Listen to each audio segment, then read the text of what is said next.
नमस्कार शिक्षक मित्रांनो, एक्सेल एक्सपर्ट फॉर टीचर या संकेतस्थळावर आपले स्वागत आहे। आज आपण एक्सेलच्या काउंट या फॉर्म्युल्याबद्दल आपण माहिती जाणून घेणार आहोत। काउंट म्हणजे काय, तर फक्त संख्यात्मक सेलची संख्या मोजणे, म्हणजे ज्या सेलमध्ये फक्त नंबर्स आहेत त्यांची मोजणी करणे म्हणजे काउंट। आता आपण या ठिकाणी एक शीट बघत आहोत, त्यामध्ये विद्यार्थ्यांचे भाषा, गणित आणि इंग्रजी या 3 विषयांचे गुण दिलेले आहेत।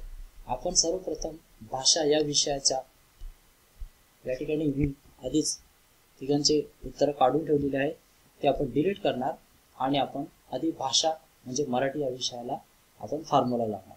फॉर्म्युला लावण्याची आपली नेहमीची पद्धत म्हणजे इक्वल टू या चिन्हाने आपण आपल्या फॉर्म्युल्याची सुरुवात करीत असतो। आपला फॉर्म्युला आहे काउंट, COUNT, काउंट।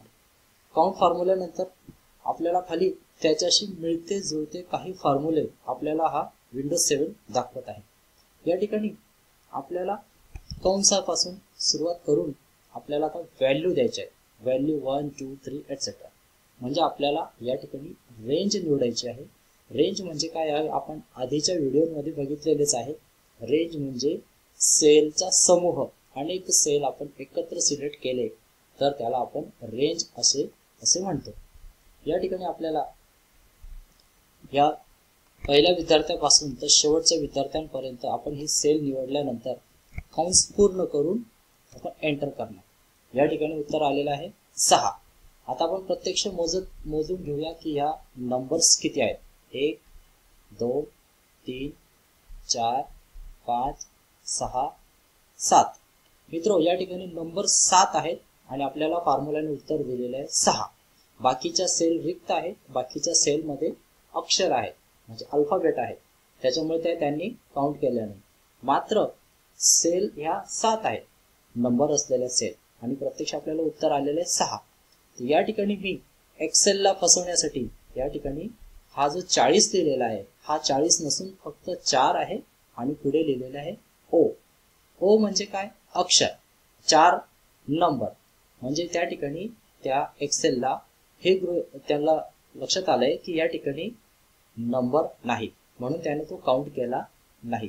तर अशा पद्धतीने 47 1 68 2 52 3 50 4 89 5 आणि 44 6 अशा पद्धतीने त्याने 6 या संख्या या ठिकाणी दिलेल्या आहेत। आता आपण हा 4 आणि O आहे त्या ठिकाणी जर आपण 40 केला तर मात्र तो लगेच या ठिकाणी आपल्याला 7 देत आहे। आता आपण काउंटचा फॉर्म्युला दुसऱ्या पद्धतीने बघूया। आपली दुसरी पद्धत आहे फॉर्म्युला टॅब मध्ये इन्सर्ट फंक्शनच्या मदतीने। इन्सर्ट फंक्शनच्या मदतीने या ठिकाणी आपल्याला फंक्शन आधी सर्च करावं लागेल। आपलं फंक्शन आहे काउंट, COUNT, काउंट। गो म्हटल्यानंतर खाली आपल्याला आपला फॉर्म्युला हायलाइटेड झालेला आहे। ओके केल्यानंतर त्याने आपल्याला या ठिकाणी रेंज विचारलेली आहे।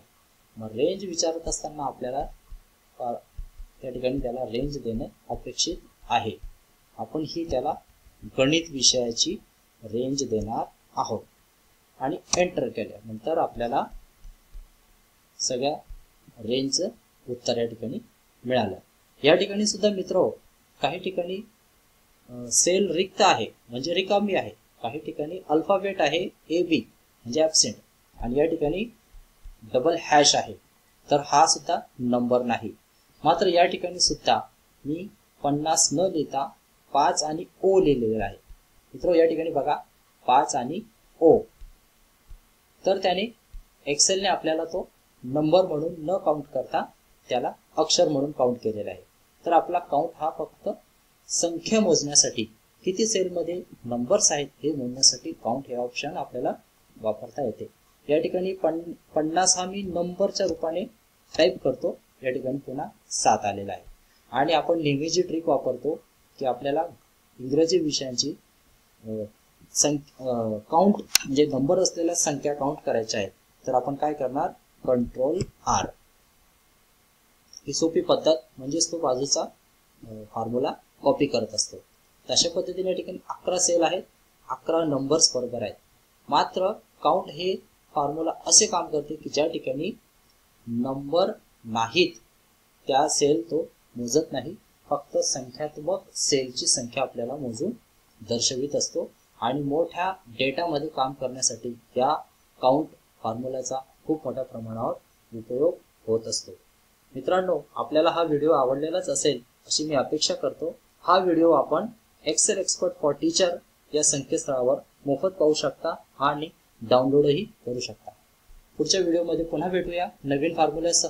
तोपर्यंत धन्यवाद.